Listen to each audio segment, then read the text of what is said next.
C'est une grande famille, sinon la plus grande famille dans cette région.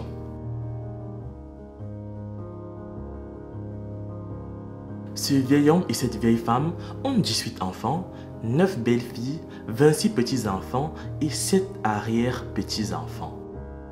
Étonnamment, toutes ces personnes s'aiment et se soutiennent les uns les autres.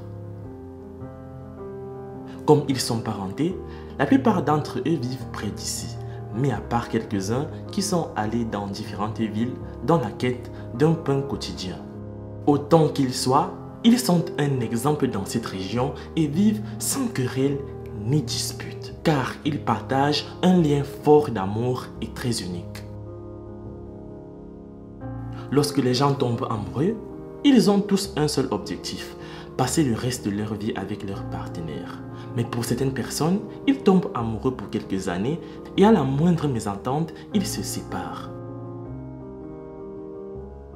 On voit souvent des couples heureux, mais c'est très rare de voir un couple de plus de 100 ans d'âge qui s'aiment encore et se respectent comme s'ils étaient des jeunes mariés.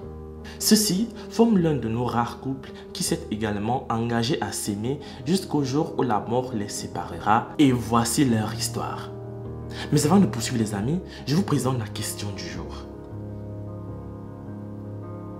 Si dans une course, le deuxième dépasse le premier, alors au classement il sera A, le premier, B, le deuxième, C, aucune des deux réponses.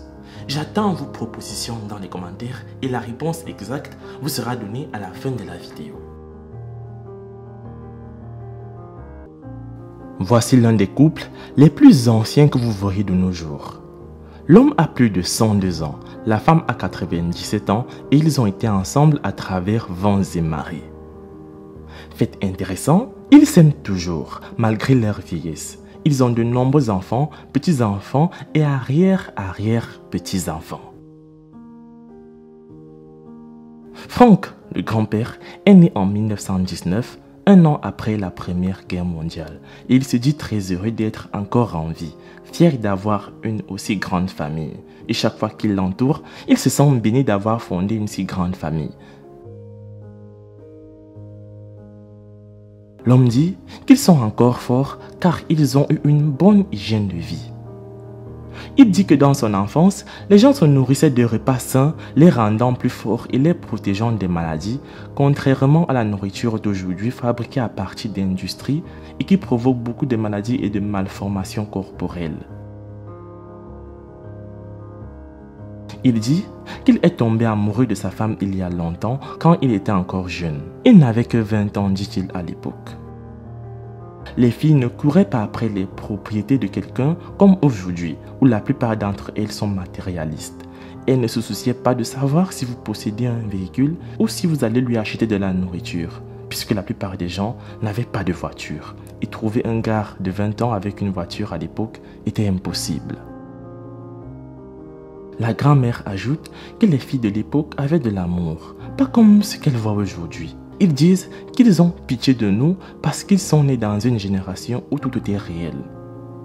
L'amour était réel, la nourriture était réelle, même les gens à l'époque étaient réels, contrairement à ces jours où nos corps sont tous en plastique à cause des chirurgies esthétiques.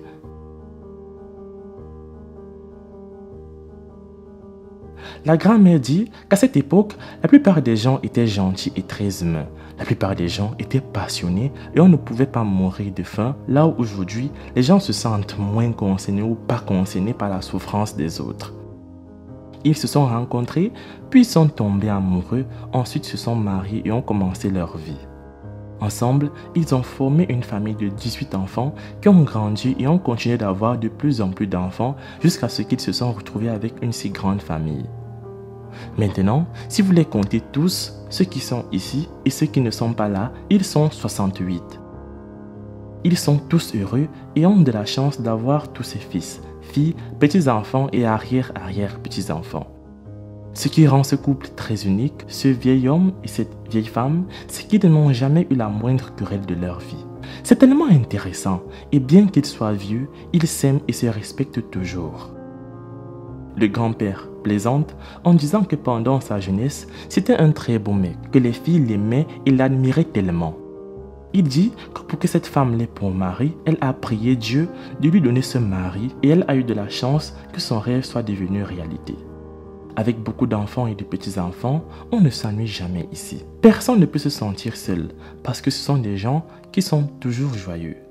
Ils ont de forts liens de proximité et prennent soin les uns des autres. Comme ils le disent tous, ça les rend heureux d'avoir une si grande famille. Ils ont tous le même désir, c'est de continuer à s'agrandir et à faire de cette famille une des plus grandes, puisqu'ils savent tous que plus grand, c'est plus mieux. Ce vieil homme et cette vieille femme disent que l'amour les a réunis et les a fait rester ensemble.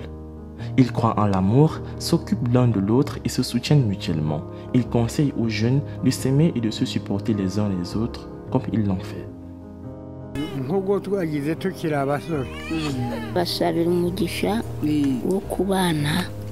Bien qu'étant trop vieille et ayant beaucoup d'enfants, la femme est encore assez forte. Elle fait tout pour son mari. Elle peut toujours se débrouiller pour aller ramasser le bois dans la brousse, revient et cuisine un repas très délicieux puis aide son mari à se laver et revient servir le repas. Elle dit que tant qu'elle est encore forte et en bonne santé, elle prendra toujours soin de son adorable mari, car cet homme a également très bien joué son rôle lorsqu'il était plus fort. Les amis, aimez-vous tendrement. On n'a besoin de presque rien d'autre dans ce monde sinon de s'aimer les uns les autres. Parfois, la solution la plus simple pour sortir d'un conflit est de devenir l'ami de quelqu'un. Comme l'a dit Mère Teresa, les personnes qui s'aiment pleinement et vraiment sont les personnes les plus heureuses du monde. Tout dans cette vie dépend de la façon dont nous nous aimons les uns les autres. Si tous les gens de ce monde s'aiment, alors les forts ne domineront pas les faibles. Le grand nombre n'opprimera pas le petit nombre. Les riches ne se moqueront pas des pauvres et ne mépriseront pas les humbles. Enfin, les rusés ne tromperont pas les simples. Les amis, c'est la fin de cette vidéo. La réponse à la question du jour était le deuxième, car pour définir la position d'un coureur, la course doit déjà être terminée. Laisse un like si tu as trouvé. C'est tout pour cette fois. Moi, je vous laisse et surtout on se prend pour la prochaine fois.